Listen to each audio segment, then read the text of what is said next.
उपमुख्यमंत्री अजितदादा पवार आणि प्रफुल्ल पटेल यांच्या समवेत पवार साहेबांना आज भेटले। त्यांनी येऊन पवार साहेबांचे पदस्पर्श करून दर्शन घेतले। त्या सर्वांनी पवार साहेबांना भेटून काल जी 9 मंत्र्यांनी आग्रहाची विनंती केलेली तशाच प्रकारची विनंती पवार साहेबांना आज केली।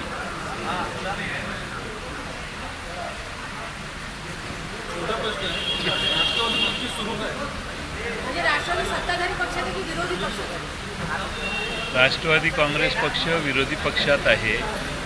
आम्ही आज सर्व पवार साहेबांच्या राष्ट्रवादी काँग्रेस पक्षात असणारे आमचे सर्व आमदार हे विरोधी पक्षातच आज बसलेले आहेत। आमच्यातल्या 9 सदस्यांनी सरकारमध्ये शपथ घेतलेली आहे, हेही खरं आहे।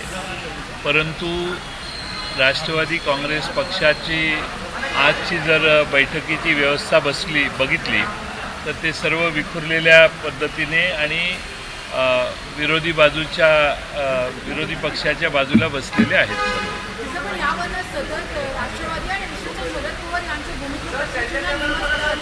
शरद पवार साहेबांच्या भूमिकेवर प्रश्नचिन्ह निर्माण करण्याचा प्रश्न उद्भवत नाही।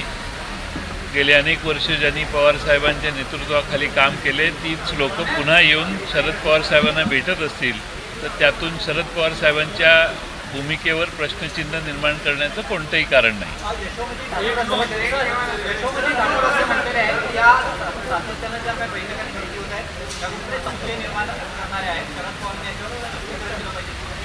असं आहे की राष्ट्रवादी काँग्रेस पक्षात अनेक वर्ष ज्यांनी काम केलेलं आहे त्या सर्वच जण हे पवार साहेबांनी निर्माण केलेल्या राष्ट्रवादीचं एक मोठं कुटुंब आहे। त्यातल्या काही लोकांनी वेगळी कृती केलेली आहे, पण तीच लोक आज पवार साहेबांना येऊन कालही भेटले, आजही त्यातली काही लोक भेटले आणि मार्ग यातून काढा, काहीतरी मार्ग दाखवा, मार्ग काढा अशी पवार साहेबांना त्यांनी विनंती केली। याबद्दल इतर कोणी अस्वस्थ होण्याची काही आवश्यकता आहे असं मला वाटत नाही। पवारसाहेब हे देशातले एक अनुभवी नेते आहेत। त्यांच्याकडे जाऊन त्यांनी आज विनंती केली आणि यातून काही निर्माण झालेल्या परिस्थितीतून मार्ग काढा असं पुन्हा एकदा आग्रहाने सांगितलं।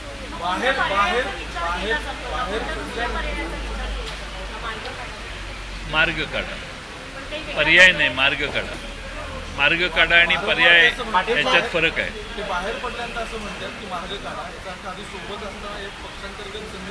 निर्माण झालेली परिस्थिती जी आहे त्यातून मार्ग काढा असं त्यांचं पवार साहेबांना आग्रहाने त्यांनी विनंती केली। माझ्यासमोर जे आमदार होते काही हताश निराश वाटत होते का, अस्वस्थ वाटत होते का, तशा पद्धतीची माहिती बाहेर होती। असं आहे की आपल्या घरात कोणी आलं तर त्याच्यावर काही विश्लेषणात्मक टिप्पणी करणं हे योग्य नाही। पवार साहेबांना ते सगळे भेटायला आलेले आणि त्यांनी विनंती केली। मला ते कसे दिसत होते, ते नाराज होते का, निराश होते का याविषयी मी टिप्पणी करणं योग्य आहे असं मला वाटत नाही। मंत्री भेटलेले होते, आज आमदारांना सुद्धा इथे येऊचं वाटलं, थोडीशी नाराजी होती त्यांच्यामध्ये की काल आमची भेट होऊ दिली नाही। मला माहीत नाही, हा प्रश्न तुम्ही त्यांना विचारणं जास्त महत्त्वाचं आहे।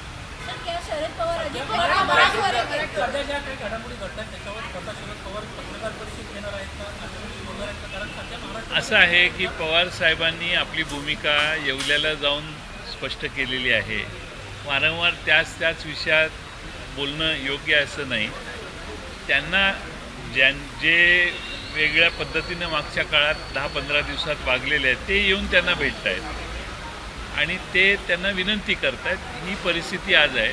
त्या प्रत्येक भेटीच्या नंतर शरद पवार साहेबांनी स्पष्टीकरण दिलं पाहिजे असं मला वाटत नाही आणि त्याची आवश्यकताही नाही आहे।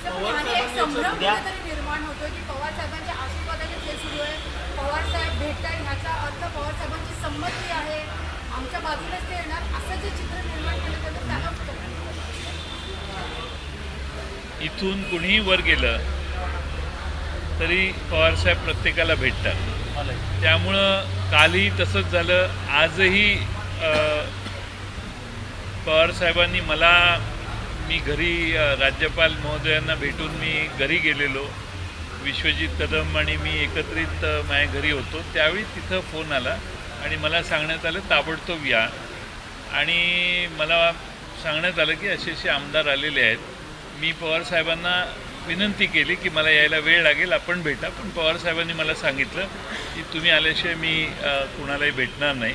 त्यामुळं मला पोचायला वेळ झाला. तेवढा वेळ ते बसलेले होते. त्यानंतर आमची भेट झाली. पवारसाहेबांच्या भूमिकेबद्दल आपल्याला शंका घेण्याची काही आवश्यकता आहे असं नाही. पण इथं आलेल्या प्रत्येकाला तुम्ही वर गेला कॅमेराशिवाय तर तुम्हालाही भेटू शकतात. हा तुम्हालाही अनुभव आहे. त्यामुळं आमच्या पक्षात येणाऱ्या प्रत्येकाचं स्वागत करणं, त्यांचा सन्मान ठेवणं, त्यांच्याशी बोलणं, चर्चा करणं. शेवटी राजकारणात संवाद कधी बंद करायचा नसतो. आणि येऊन जर कोणी बोलत असेल तर तो संवाद हा थांबवणं हे आवश्यक आहे असं मला वाटत नाही. जर ते आले तर परतही बोलतील ते, त्याला काय. आमदार वगैरेही परततील. हां,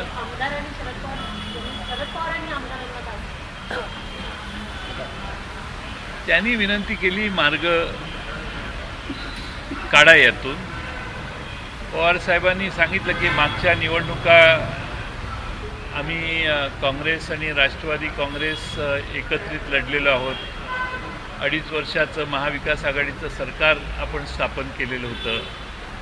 आणि अनेक ठिकाणी आपली भूमिका वारंवार आपण लोकांच्या समोर जाऊन स्पष्ट केलेली आहे. त्यामुळे आता याच्या पलीकडे मार्ग कोणता काढायचा, तुम्ही काही मार्ग असेल तर सुचवा, अशीच त्यांनी भूमिका दाखवली. महत्त्वाचं सगळ्यात दोन्ही दिवसच्या भेटीगाठी होत्या या पूर्वनियोजित नव्हत्या. अचानक आमदार आले, अचानक त्यांचं ठरलं आणि पवारसाहेबांना त्यांची भेट घ्यायची होती. याच्या आधी पवारसाहेबांनी त्यांना भेटायला नकार दिला होता म्हणून असं काही घडलं का? मला काय माहीत नाही.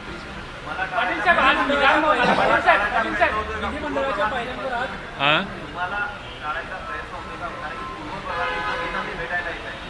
कुणाला टाळायचं?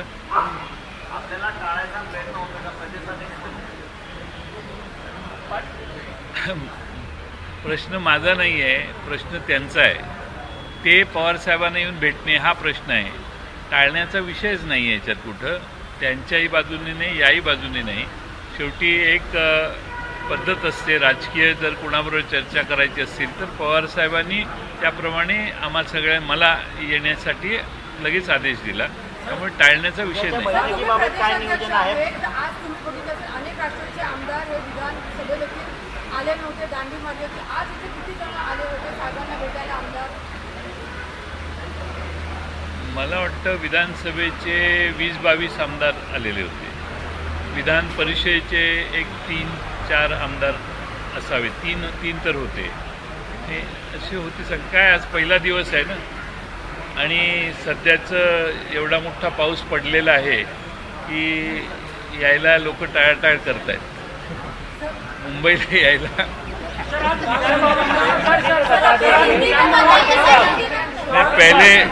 पहिले मराठी में बाद में हिंदी में.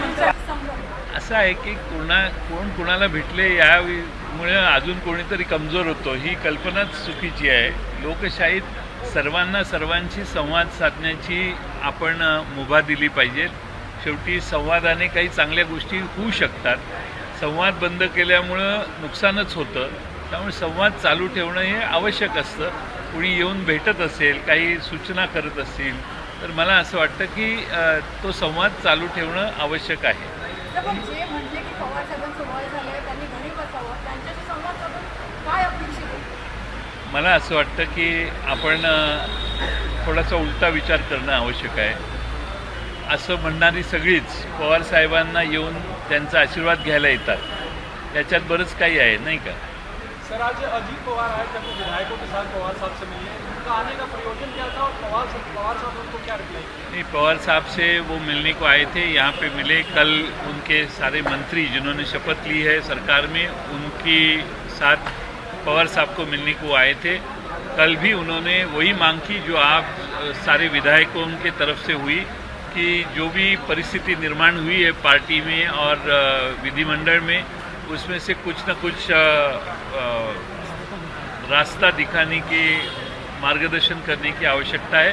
इसलिए उन्होंने पवार साहब का आज दर्शन लिया और पवार साहब को विनती की कि ये सारी सिचुएशन में से रास्ता दिखाइए। की तरफ से बार बार यही कहा जा रहा है कि दोनों एक पवार साहब के आशीर्वाद दें, इनके साथ आ जाए। क्या पवार साहब ने कोई आश्वासन दिया है, सोचने का वक्त मांगा है? नहीं, देखो, हमारी पार्टी हम सब एक ही है। विधिमंडल में ऑन रिकॉर्ड हम सारे इकट्ठा है। हमारे पार्टी में से जो 9 लोग शपथ लिए हैं, उन्होंने कुछ पार्टी के खिलाफ एक कदम उठाया है। बाकी सारे विधायक जो है वो आज भी राष्ट्रवादी के हैं, ऐसे ही कहलाते हैं। उन्होंने कोई दूसरा गुट निर्माण नहीं किया है, ऐसे वो भी कहते हैं। और इसीलिए वो सारे लोग आज पवार साहब को आके उन्होंने कहा कि जो भी परिस्थिति अब निर्माण हुई है उसमें से रास्ता दिखाइए।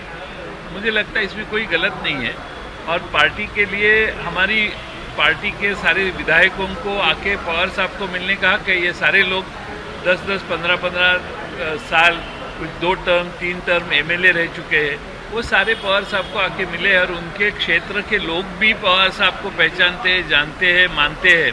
और इसीलिए मुझे लगता है कि उन्होंने आके पवार साहब से मिलना और उनको रास्ता दिखाने की मांग करना ठीक है। अभी रास्ता पवार साहब ने भी उनको कहा कि अब रास्ता आप ही बताइए क्या निकालना है।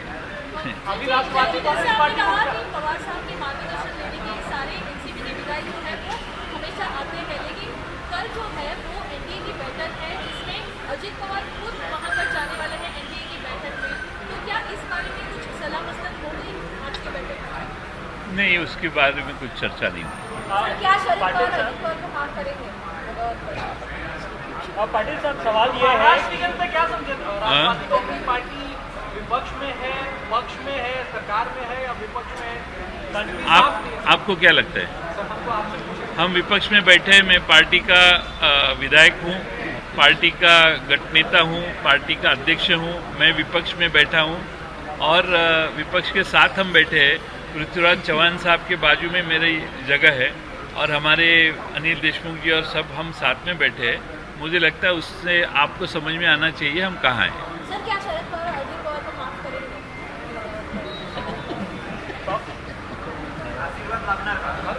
मैं इसके ऊपर कुछ कह नहीं पाऊंगा। मेरा हक नहीं बनता कहने के लिए, ये भी कहने के लिए मेरा हक नहीं बनता। मैं मेरी मर्यादा में रहूँगा। मैं पार्टी का काम देख रहा हूँ, पार्टी की तरफ से बोल रहा हूँ।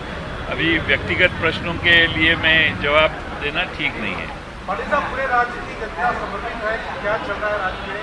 जिस तरह से अभी अजय दादा मानने को तैयार नहीं है, सत्ता छोड़ने के लिए तैयार नहीं है और पवार साहब के जिस पर अड़े हैं कि वो किसी भी प्रकार से बीजेपी का दामन नहीं थामेंगे। तो सवाल क्या है इसमें? दादा है, सत्ता छोड़ने को तैयार नहीं है। आपकी पार्टी, आप लोग विरोधी पक्ष में भी है। ये आप परिस्थिति का वर्णन कर रहे हैं, इसमें सवाल नहीं है। लेकिन आप लोग की तरफ से कहा गया, कांग्रेस की तरफ से कि सस्पिशन क्रिएट किया है, उन्हें भी समझ में नहीं आ रहा है कि आखिर आप लोग सत्ता में भी है या उनके तरफ से कांग्रेस के कुछ नेताओं के बयान आए कि वो भी इस संदेह में है कि कांग्रेस एनसीपी जो है आखिर है किसके तरफ? ठीक है, आज विधिमंडल का पहला दिन है।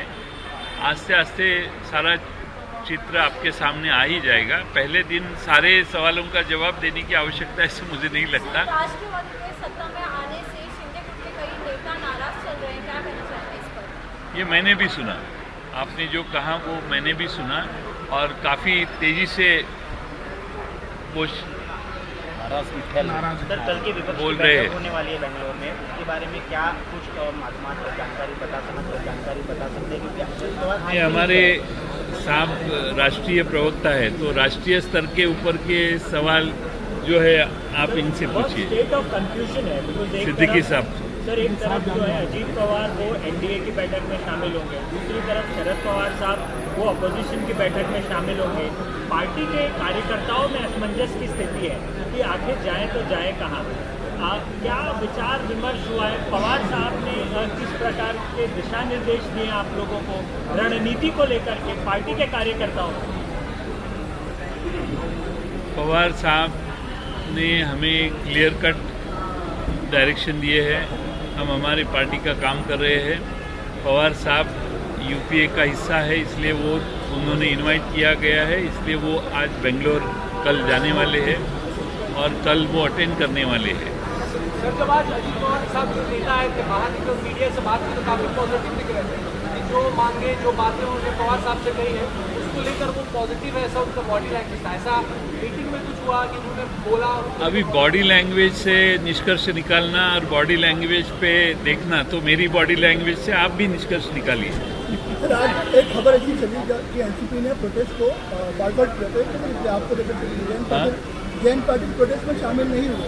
बॉयकॉट में हम थे ना। जो विपक्ष का आंदोलन था, आंदोलन हुआ उसमें आपकी पार्टी जो है वो शामिल रही थी, जिस वजह से कई सारे सवाल किसानों के मुद्दे पे जो बाला साहेब थोरात ने मुद्दा उठाया था, उसके बाद में उनको बोलने नहीं दिया, तो उसके ऊपर बॉयकॉट हमने भी किया, राष्ट्रवादी ने भी किया और हम विपक्ष के साथ हैं। लेकिन आंदोलन में आज शामिल नहीं हुए आप। व्यक्तिगत तौर पर आंदोलन में शादी में नहीं हुए, शामिल नहीं हुए, क्योंकि हमारी ऊपर राष्ट्रवादी के जो हमारे विधानसभा और विधान परिषद के सदस्य हैं, उनकी मीटिंग चौथे माले पे चल रही थी।